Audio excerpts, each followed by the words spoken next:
नमस्ते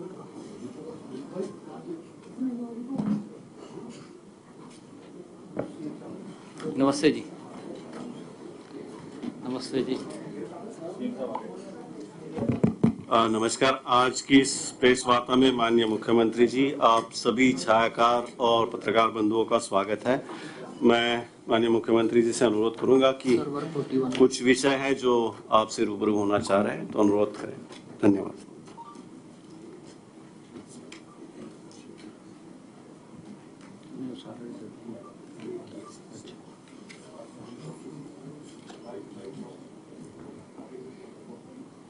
सभी पत्रकार एवं छायाकार मित्रों का मैं धन्यवाद करता हूं। पिछले 2 दिन से बाढ़ प्रभावित क्षेत्रों में मेरा जाना हुआ है। हम सब जानते भी हैं कि इन दिनों हरियाणा प्रदेश में भारी बारिश के कारण बहुत सारी समस्याओं से आमजन को दिक्कतें आई हैं।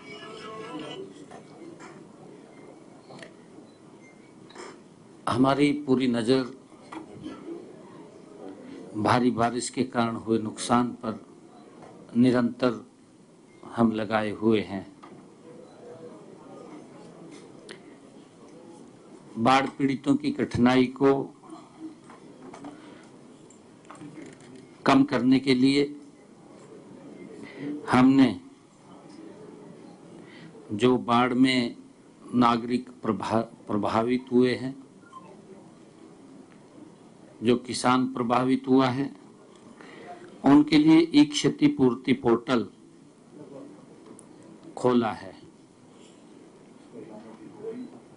आम जनता द्वारा अपने नुकसान व क्षति के लिए आवेदन जमा करने की प्रक्रिया को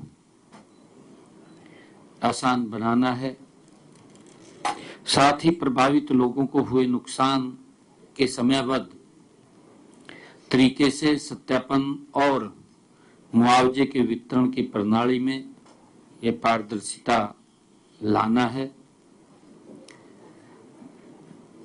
क्षतिपूर्ति पोर्टल पर प्रदेश में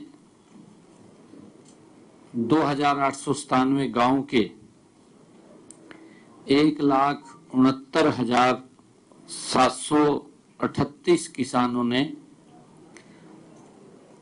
9,96,701 एकड़ क्षेत्र का पंजीकरण करवाया है। इस क्षेत्र के सत्यापन का कार्य जारी है। हमने बाढ़ व जल भराव से ग्रस्त क्षेत्रों में तुरंत राहत के लिए प्राथमिकताएं भी तय की है और राहत कार्य निरंतर चल रहा है। तत्काल हमने राहत उपायों के लिए जिलों को आरक्षित निधि के रूप में 3 करोड़ 6 लाख रुपए स्वीकृत किए हैं। इस राशि का उपयोग प्रभावित लोगों को भोजन, वस्त्र और विस्थापित परिवारों को अस्थायी आश्रम और तंबू, पशुओं के लिए चारा, पेट्रोल और डीजल व अन्य ईंधन सहित आवश्यक वस्तुएं, राहत सामग्री के परिवहन और ग्रामीण क्षेत्रों में जल निकासी कार्यों के लिए किया जाएगा। मुझे दुख है कि प्रदेश में इस भारी बारिश के कारण मकान ढहने से 12 लोगों की जान चली गई है। इनमें जिला फतेहाबाद व भिवानी में 3-3 कुरुक्षेत्र यमुनानगर में 2 और हिसार व फतेहाबाद में 1-1 व्यक्ति शामिल है। उनके हमने तुरंत उसके ऊपर संज्ञान लेते हुए तुरंत शोक संतप्त परिवारों के वित्तीय सहायता प्रदान करने के लिए 48 लाख रुपया अनुग्रह सहायता भी जारी की गई है। प्रत्येक व्यक्ति के परिवार को 4 लाख रुपए की राशि दी गई है। घायलों को 2 लाख रुपए की राशि प्रदान की गई है। बाढ़ के कारण यदि लोगों को अपना घर छोड़ना पड़ा तो हम ऐसे लोगों के लिए राहत शिविर भी लगाए हैं। जिन क्षेत्रों में पानी भर गया है वहां फसलों के लिए प्रति एकड़ 15,000 रुपए तक का मुआवजा दिया जाता है। ऐसे क्षेत्रों में हरे चारे की कमी हुई तो इस समस्या को दूर करने के लिए हम उन जिलों से सूखा चारा मंगवाएंगे जिनमें जल भराव की समस्या नहीं है। जल भराव वाले क्षेत्रों में गिर गए अथवा आंशिक नुकसान वाले मकानों का हम एक सर्वे करवाकर मकानों के नुकसान की भरपाई भी करेंगे। हमने बाढ़ पीड़ित प्रभावित क्षेत्रों में डॉक्टरों की टीमें भेजकर उनकी चिकित्सा के व्यापक प्रबंध किए हैं। अब तक 135 चिकित्सा शिविर भी लगाए गए हैं और 376 शिविर चल रहे हैं। मैं लोगों से भी अपील करूंगा कि इस पानी की स्वच्छता का हम ध्यान रखें और पानी को हम उबाल करके पिएं। मैं ऐसी अपील भी करूंगा। हमारी सरकार प्रदेश के लोगों के साथ इस प्राकृतिक आपदा में कंधे से कंधा मिलाकर के खड़ी है। हमारे अधिकारीगण भी, मैं सभी अधिकारियों का दिल से धन्यवाद करना चाहूंगा कि इस प्राकृतिक आपदा में जिस तत्परता से और जिस गति से लोगों को सुविधाएं पहुंचा रहे हैं वो काबिले तारीफ है। मैं सभी अधिकारियों का भी धन्यवाद करता हूं कि किसी को कोई इस आपदा में समस्या नहीं आने दे रहे हैं। हमारे विधायकगण, हमारे मंत्रीगण, वो भी अपने अपने क्षेत्रों में, अपने अपने जिला में घूम करके लोगों के संपर्क में हैं। हमारे चुनाव लड़े जो प्रत्याशी और हमारी पार्टी के सभी पदाधिकारी भी, हमारे जिलाध्यक्ष हैं, हमारे प्रदेश के पदाधिकारी हैं, हमारे प्रदेश के अध्यक्ष हैं पार्टी के, वो भी लगातार लोगों के संपर्क में हैं। किसी को किसी प्रकार की अगर कहीं दिक्कत होती है तो उसका तुरंत समाधान, सहायता उस तक पहुंचाने का काम हम कर रहे हैं। मैं ये भी कहना चाहूंगा सभी प्रदेश के आमजन को कि ये प्राकृतिक आपदा जो आई है, हम मजबूती से इसको पार करेंगे, क्योंकि प्रदेश के सभी जन और सरकार मिलकर के इस कष्ट से हम बाहर निकलेंगे, हमें पूरा विश्वास है। और हम फिर दोबारा उसी गति से आगे बढ़ेंगे जो गति हमारी बनी हुई थी, क्योंकि जब इस प्रकार की कोई आपदाएं आ जाती हैं तो कहीं ना कहीं परिवार भी डिस्टर्ब हो जाता है, व्यक्ति भी डिस्टर्ब हो जाता है। परंतु हम पूर्ण रूप से मिलकर के हौसले के साथ इस कष्ट से आगे निकलेंगे और हम मजबूती से लगे हुए हैं। मैं प्रदेशवासियों से कहना चाहूंगा कि हम आगे बढ़ने का काम करेंगे। और मैं आज ये भी बताना चाहता हूं, क्योंकि अभी चाहे जम्मू कश्मीर है, पंजाब है, हिमाचल प्रदेश है, क्योंकि भारी बरसात के कारण जान माल का नुकसान हुआ है और बहुत सारे परिवार डिस्टर्ब हुए हैं। इस दुख की घड़ी में हरियाणा सरकार, हरियाणा के लोग उनके साथ कंधे से कंधा मिलाकर के खड़े हैं। मैंने पिछले दिनों जम्मू कश्मीर में भी वहां पर प्राकृतिक जो ये आपदा आई थी, बाढ़ की स्थिति बनी थी, जिसमें बहुत सारे परिवार डिस्टर्ब हुए थे। 5 करोड़ रुपए की राशि बाढ़ पीड़ितों को लिए मैंने जम्मू कश्मीर और पंजाब में देने का काम किया था। और आज मैंने हिमाचल प्रदेश के लिए भी 5 करोड़ रुपए की राशि वो भेजी है, ताकि हिमाचल के जो बाढ़ के अंदर प्रभावित लोग हुए हैं उनके नुकसान के लिए, उनकी भरपाई के लिए हमने ये सहायता राशि वहां की सरकार को भेजी है, जिससे कि बाढ़ से प्रभावित लोगों को समय रहते सहायता मिल सके। हमने वहां पर भी अवगत कराया है। और आज हमारी अनऑफिशियली मंत्रिमंडल के माननीय सदस्य आज हम बैठे थे। हमने प्रदेश में जो बाढ़ से लोग प्रभावित हो रहे हैं उसके ऊपर भी चर्चा किया है और हमने कहा है कि इसके ऊपर लोगों के निरंतर संपर्क में रहते हुए कहीं पर भी अगर कोई किसी को किसी सामान की आवश्यकता होती है तो वहां पर पहुंचाने का काम करें। उसके ऊपर हमने आज इसमें चर्चा की है।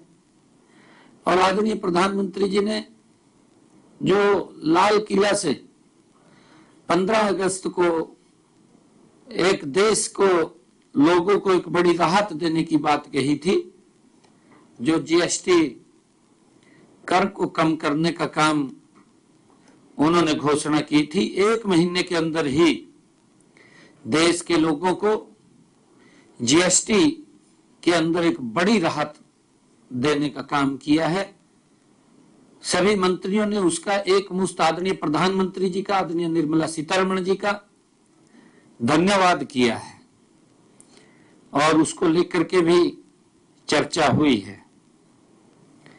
हमने आज जो सेवा पखवाड़ा आदरणीय प्रधानमंत्री नरेंद्र मोदी जी के जन्म दिन से लेकर के महात्मा गांधी जी की जयंती 2 अक्टूबर तक, ये लगभग 16 दिन चलने वाला है। इस सेवा पखवाड़ा में हमने कई कार्य वो तय किए, उसके लिए मैं आपसे अलग बातचीत करूंगा, उसको लेकर के भी हमने चर्चा की है। आज सभी हमने ये भी निर्णय किया है कि हमारे सभी मंत्रीगण और हमारे सभी भारतीय जनता पार्टी के विधायकगण और जो हमारे समर्थित विधायक हैं, उन सब से हमने कहा है कि 1 महीने की सैलरी बाढ़ पीड़ितों के लिए वो देंगे। और इसके साथ साथ हमने हरियाणा सरकार के सभी अधिकारियों एवं कर्मचारियों से भी आग्रह किया है कि वे बाढ़ पीड़ितों के लिए अपनी इच्छा अनुसार हरियाणा मुख्यमंत्री राहत कोष में मदद करें, क्योंकि बड़ा ये प्राकृतिक आपदा आई है और इसके साथ साथ सामाजिक संस्थाएं और हमारी औद्योगिक इकाइयों से भी हमने यही अनुरोध किया है कि वो भी बाढ़ पीड़ितों की मदद के लिए हरियाणा मुख्यमंत्री राहत कोष में अपनी इच्छा अनुसार वो सहयोग करें, जिससे कि उन तक जो प्रभावित लोग हैं उन तक वो लाभ पहुंच सके। और मैं ये भी बताना चाहूंगा कि जिन परिवारों की कच्ची छत वो गिरी है, हमने सभी उपायुक्तों को ये बात कही है कि आप उनका सर्वा कर लें, और कहीं पोर्टल पे भी चढ़े हुए नहीं हैं, क्योंकि कोई पंचायत लैंड में बैठा है या अन्य किसी लैंड के ऊपर बैठा है। हमने ये भी कहा है कि ये निर्णय लिया कि ऐसे परिवार जो 20 साल से ज्यादा वो लैंड के ऊपर बैठे हैं, तो अगर उनको कोई नुकसान, कोई किसी की छत गिरी है तो उसका भी लिस्ट बना लें, उन तक भी आर्थिक सहायता पहुंचाने का काम हम शीघ्र करेंगे। और उसके साथ साथ जिस घर के अंदर कोई त्रेड़ आ गई है, गरीब व्यक्ति है, उसकी भी रिपेयर के लिए हम उस तक कुछ सम्मान राशि भिजवाने का काम करेंगे, ताकि आम व्यक्ति को, गरीब व्यक्ति को इस प्राकृतिक आपदा से बाहर निकाला जा सके। उसको लेकर के हमने ये आज बैठक में भी अनऑफिशियली निर्णय किए हैं। जैसा मैंने कहा है कि जो 12 परिवार बिछुड़ गए हैं, प्रति परिवार 4 लाख रुपया उन तक जो पीछे परिवार है हमने किया है। अगर किसी का 40 से 60% अंग भंग हुआ है तो उसको लगभग 60,000 रुपया वो देने का काम, और अगर किसी का अंग कोई चला गया है तो उसको 2 लाख रुपया देने का काम, और अगर मैदानी क्षेत्र में क्षतिग्रस्त मकान के लिए हमने 95,000 और पहाड़ी क्षेत्र में क्षतिग्रस्त मकान के लिए 1,01,900 रुपए, और आंशिक रूप से क्षति पक्के मकानों के लिए 10,000 रुपए। जैसे हमने कहा है कि कोई त्रेड़ आ गई है, कोई और विषय हो गया है, और आंशिक रूप से क्षतिग्रस्त कच्चे मकानों के लिए 5,000 रुपए। गांव में दुकान, संस्थान व उद्योग 100% हानि होने पर 1 लाख रुपए तक की वो सहायता पहुंचाने का काम हम करेंगे। और 1 लाख से 2 लाख तक अगर किसी का नुकसान हुआ है तो उसको 1,75,000 रुपए, और इसी प्रकार 2 लाख से 3 लाख तक 2,35,000, और 3 लाख से 4 लाख तक 2,75,000, और 4 लाख से 5 लाख तक 3,05,000 और 5 लाख से अधिक 3,05,000 से 10% एक्स्ट्रा।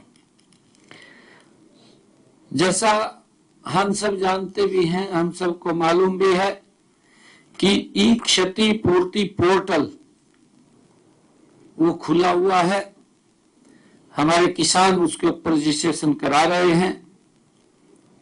फसल हानि होने पर सब्सिडी प्रति एकड़ प्रतिशतता के आधार पर, मान ली नुकसान कितना हुआ है, उस नुकसान के आधार पर 3,500 रुपए से लेकर 15,000 रुपए तक की मुआवजा देने का काम वो हम करेंगे प्रति एकड़।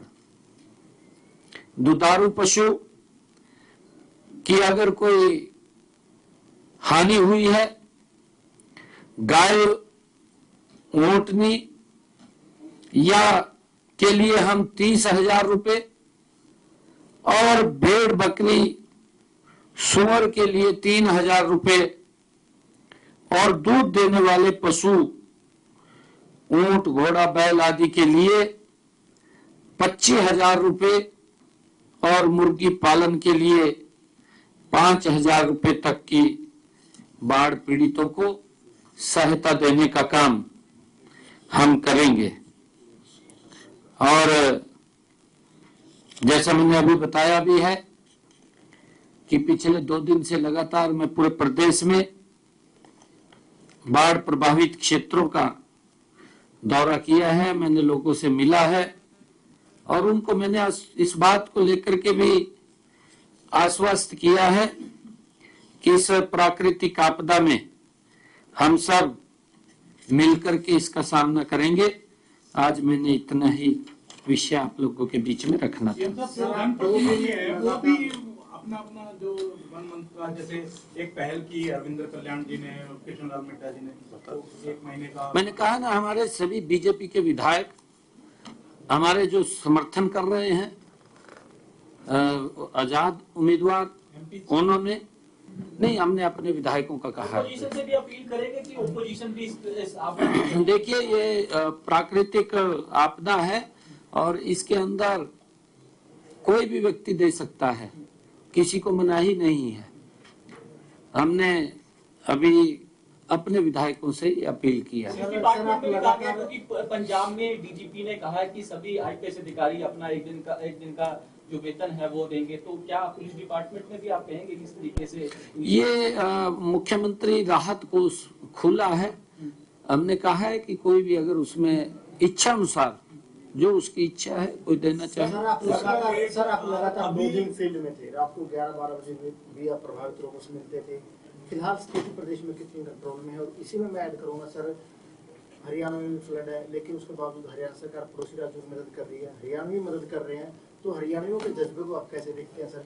तो मैं कल मैं गांव में गया था और गांव में कई गांव में तो पानी में से होकर के मैं अंदर गुजरा हूं, परंतु जब मैंने वहां पर लोगों से कहा कि हम जहां ज्यादा प्रभावित हुए हैं हमारे पड़ोसी राज्यों में, उनकी भी हम सहायता कर रहे हैं, तो हरियाणियों का दिल तो बड़ा होता है। उन्होंने कहा कि बहुत अच्छा है, हम कोई आप अच्छा काम कर रहे हैं, ठीक है, आप जो हेल्प कर रहे हैं करनी चाहिए, तो उन्होंने खुल करके कहा।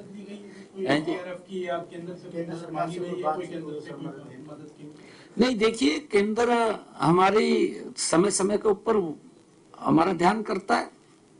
आज तक केंद्र के इशारे पे हम चल रहे हैं और केंद्र ही हमारी हेल्प करता रहता है, आगे भी करेगा, उनको मालूम है सारा।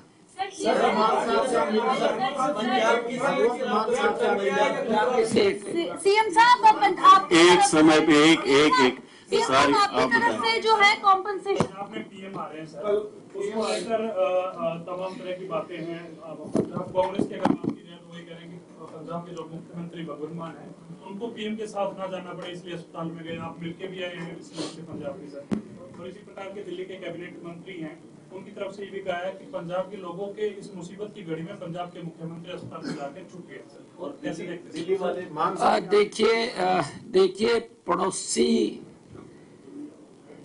का धर्म हमारी ड्यूटी है कि अगर मुख्यमंत्री जी को कोई दिक्कत आई है तो मैं पूछने के लिए गया हूं भी आप स्वस्थ रहें, कुशल रहें, क्योंकि पंजाब के लोगों के ऊपर एक बड़ी ये आफत आई है। और मैंने काफी देर बात किया है मान साहब से, पूरे प्रदेश के बारे में मैंने पूछा है, जानकारी ली है। मैंने बताया भी है कि हम हरियाणा की तरफ से भी अलग अलग जिलों से हमारे सभी लोग लगे हुए हैं, पार्टी के लोग लगे हुए हैं और वो सहायता पहुंचाने का काम कर रहे हैं। मैंने ये भी कहा है कि और भी अगर सहायता की किसी प्रकार की कोई आवश्यकता है, क्योंकि हम निसंकोच हेल्प कर रहे हैं और आगे भी, क्योंकि हमारे भाई हैं, हमारा परिवार है पंजाब, अगर उसको कोई दिक्कत परेशानी ना हो, हम स्वयं उन सब लोगों के साथ खड़े हैं। हमारी हरियाणा सरकार पूर्ण रूप से पंजाब के लोगों की हेल्प के लिए खड़ी है। हमारे हरियाणा के लोग जन जन पंजाब के लोगों के साथ खड़े हैं, क्योंकि हमारा परिवार है। कोई कष्ट आता है तो हमारे लोग हेल्प के लिए हाथ बढ़ाते हैं। और मैंने अभी आपको कहा है कि मैंने ये चर्चा की थी कई गांव के अंदर, एक भी व्यक्ति ने ये नहीं कहा कि आप अच्छा काम कर रहे हैं, आप हेल्प पहुंचा रहे हैं, बहुत बड़ी आपने काम किया, ये बात कही है लोगों ने।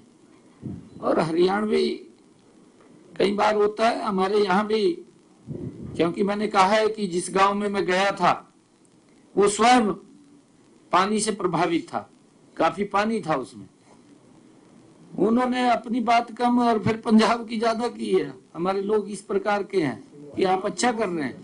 सर वैसे आपने सर ई क्षतिपूर्ति पोर्टल पर बहुत सारा डेटा जो है अपलोड हो रहा है, उसकी पूरी जानकारी भी आपने दी है, लेकिन जो आपने कहा कि जो इंस्पेक्शन भी लगातार हो रहा है, सर्वे भी हो रहा है उस पंजीकृत हुई लैंड का, लेकिन जो सर्वे ई क्षतिपूर्ति पोर्टल पर दिखाया जा रहा है वो काफी कम जो सर्वे है अभी तक वहां पे शो हो रहा है, तो इसको भी स्पीड अप करने को लेकर आपने कोई दिशा निर्देश दिए हैं पटवारियों को, तहसीलदार को, उसके लिए, या फिर वो उस पर लेट पोस्ट हो रहा है? ई क्षतिपूर्ति पोर्टल के ऊपर वो खुला है अभी, उसके ऊपर हमने कहा है कि आप रजिस्ट्रेशन करिए, कर रहे हैं, हमारे किसान कर रहे हैं। क्योंकि मैं जब गया हूं, नरमे की फसल को भी नुकसान था और धान की फसल को भी नुकसान था जी, उसके साथ साथ बाजरे की फसल को भी नुकसान था। मैंने देखा है जाकर के, नरमे की फसल तो बहुत ज्यादा डिस्टर्ब हुई है, क्योंकि पानी भर गया, उसके अंदर तो पानी लग गया तो खत्म हो जाएगी वो मैं देखा है पूरा। मैं इसीलिए लोगों को मिला और मिल करके मैंने सारी स्वयं जानकारी वो देखी है। हमने कहा है, हमने ये भी कहा है कि इसकी ड्रोन से भी आप एक बार मैपिंग कर लें, और हमारे किसान जो क्षतिपूर्ति पोर्टल पर रजिस्ट्रेशन कर रहे हैं। और मैं बताना चाहूंगा, अभी 1 महीने पहले आप लोगों के बीच में ही मैंने आकर के लगभग 88 करोड़ रुपया मुआवजे का किसानों को दिया था। अभी 1 महीने पहले दिया था मैंने आप लोगों के बीच में, महीने से भी शायद कम हुआ है, हाँ महीना भी अभी नहीं हुआ। सीएम साहब के इलाके का दौरा किया है, अधिकारियों से क्या फीडबैक मिली है सर? अब स्थिति क्या है, क्या खतरा टल गया है या अभी भी? नहीं, देखिए अभी स्थिति वैसे कंट्रोल में है, कंट्रोल से बाहर अभी तक नहीं गई है। अधिकारी मैंने कहा है कि बड़ी मुस्तैदी से लगे हुए हैं और आम जन का भी समर्थन पूरा मिल रहा है, क्योंकि कहीं कहीं थोड़ा बरसात इतनी ज्यादा हुई है कि जो कैपेसिटी से ज्यादा पानी गिरा है और उसके कारण व्यवस्था तो खड़ी हुई है, जल भराव हो गया है, खेतों में बहुत पानी, कई जगह जो लो लाइन एरिया है उसमें जमा है। बहुत बहुत धन्यवाद। मेरे ख्याल से आपकी तरफ से हमें किसानों के कि हम हरियाणा में मिलना चाहते हैं, आज हालात जिस तरह के पंजाब में बने हैं, तो आप उसको किस तरह से देखते हैं? हरियाणा की मैनेजमेंट ज्यादा अच्छी है, इस वजह से वो अपील कर रहे हैं? देखिए, इसके ऊपर तो मैं कुछ बोल लूंगा नहीं है? हमारे भाई हैं, हम ईजा का शामिल हो जाएंगे पंजाब में। सीएम साहब, आपकी तरफ से मुआवजे का ऐलान किया गया है। पुलिस काम के लिए अपराधियों को लेकर आज भी एनकाउंटर हुआ, कई बदमाशों को काबू किया गया, कुछ एनकाउंटर हुआ, पुलिस ने गोली चलाई, उनको काबू किया गया। पहले भी एनकाउंटर हुए, यानी पुलिस जो है जिस तरह आपने आदेश दिए थे एक फ्री काम करने के लिए, उस तरह से काम करेगा? नहीं, देखिए, पुलिस की ड्यूटी है लॉ एंड ऑर्डर को मेंटेन करना। हमने कहा है कि आप लॉ एंड ऑर्डर को मेंटेन करिए, कोई भी असामाजिक तत्व किसी को क्यों डिस्टर्ब करे, भैया सभी ठीक रहें, हमारी तो यही है। और सरकार निरंतर लगातार गति से काम कर रही है, सबको काम करने का अधिकार नहीं, वो पुलिस की ड्यूटी है। मैंने कहा है कि वो लॉ एंड ऑर्डर को ठीक करना उनकी ड्यूटी है। सीएम साहब, आपकी तरफ से मुआवजे का ऐलान किया गया है, लेकिन पंजाब सरकार अभी भी टकटकी लगा के बैठी है केंद्र सरकार की तरफ, और उन्होंने सुबह से जो है उनके मंत्री यही प्रेस कॉन्फ्रेंस कर रहे हैं कि जब वहां से पैसा आएगा तो मुआवजा दिया जाएगा। और ये भी कहा गया है कि जो डिजास्टर मैनेजमेंट फंड है उसका इस्तेमाल भी केंद्र की परमिशन के बिना नहीं हो सकता। तो जो आपकी तरफ से जो ऐलान किए गए हैं, नहीं, देखिए, ऐसा नहीं है कि डिजास्टर मैनेजमेंट फंड का केंद्र से इस्तेमाल होगा। हमारा जो, हम हरियाणा की अगर बात करें, एसडीआरएफ का जो हमारा फंड है, हम यहाँ खर्च करते हैं। अगर हमारे पास वो खत्म होगा तो हम केंद्र को बोल देंगे, एनडीआरएफ है, एनडीआरएफ से हम मंगवाएंगे। तो पहले हम अपना तो खर्च कर ले, भी मेरे पास भी होगा। उनकी तरफ से ये बोला जा रहा है कि सेंटर की नॉड की जरूरत है। 11 बजे 12 बजे 4 मंत्रियों ने अलग उनका सीएम साहब, उनका बोला जा रहा है कि केंद्र जब तक अनुमति नहीं देगा। 60,000 की बात कर रहे हैं और ये भी बोल रहे हैं कि केंद्र से कुछ पैसा नहीं मिल रहा। मंत्री आ रहे हैं, रवनीत सिंह बिट्टू जी ने भी पत्र लिखा है सीएम को, वो भी बात नहीं कर रहे। नहीं, देखिए, प्रधानमंत्री जी, क्योंकि यहाँ नहीं, अगर कहीं भी देश के किसी कोने में अगर कोई किसी प्रकार की प्राकृतिक आपदा आती है, ये पहले प्रधानमंत्री ऐसे हैं अपने प्रोग्रामों को रद्द करके सबसे पहले जनता के बीच में जाते हैं। और प्रधानमंत्री जी का ये कार्यक्रम पहले से तय हो गया था। प्रधानमंत्री जी पंजाब भी आएंगे, हिमाचल भी जाएंगे, जहां प्रभावित लोग हैं जाएंगे, जाते हैं प्रधानमंत्री जी। प्रधानमंत्री जी के नेतृत्व के अंदर तभी तो देश आगे गति से बढ़ रहा है, लोगों का विश्वास प्रधानमंत्री जी की नीतियों के ऊपर आया है। ये वैसा नहीं है, खाली कई लोग तो बात बढ़ाने के लिए बात कर देते हैं।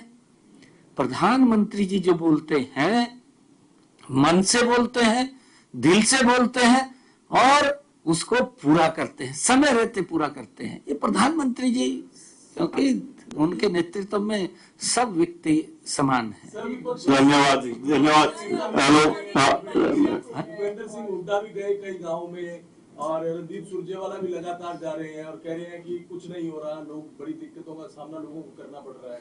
और चलो, ये तो ऐसा भी कहा जा रहा है कि उनके नेता जा नहीं रहे और वो खुद मलेशिया। ये तो इतिहास रहा है, इतिहास रहा है कि जब भी भारत के ऊपर कोई विपत्ति आती है, कांग्रेस का युवराज बाहर चला जाता है, ये इतिहास है। परंतु मैं अपने विपक्ष के नेता हैं, अच्छा है वो निकले तो बाहर, नहीं बाहर ही नहीं निकल रहे थे, नहीं तो अंदर ही पड़े ट्वीट करी जाते। अब महसूस हो अभी निकलना पड़ेगा थोड़ा बहुत, अच्छा है, निकलना चाहिए उनको भी। थैंक यू, धन्यवाद सबका।